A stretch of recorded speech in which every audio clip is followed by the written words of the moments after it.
सोलापूर शहरातील नामवंत गांधीनगर परिसरातील लिटिल फ्लॉवर कॉन्व्हेंट स्कूल ही संस्था गेले 30 ते 40 वर्षांपासून सुरू आहे। ही संस्था आमच्या माहितीप्रमाणे विना अनुदानित असून असाच आणखीन एक प्रकार म्हणजे सोलापूर शहराचे ज्येष्ठ नेते सुशीलकुमार शिंदे यांनी या शाळेच्या मुख्याध्यापकाला एका विद्यार्थ्यांच्या ॲडमिशनसाठी स्वतःच्या नावाच्या आणि पदाच्या लेटरहेडवर पत्र दिलेले असतानाही सदरच्या मुख्याध्यापकांना त्यांच्या पत्रास केराची टोपली तर दाखवलीच, पण त्या मुलाला ॲडमिशनही दिली नाही।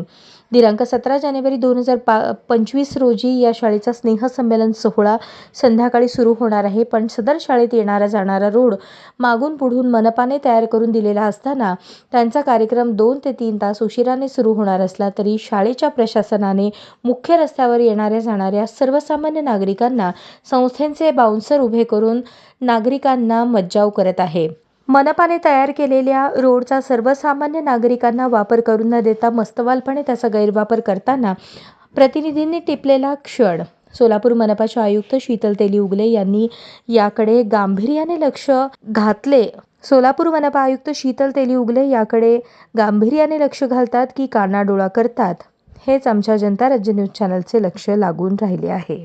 अशाच नवनवीन अपडेटसाठी जनता राज्य न्यूज चॅनलला सबस्क्राईब करा, लाईक करा आणि शेअर करायला विसरू नका।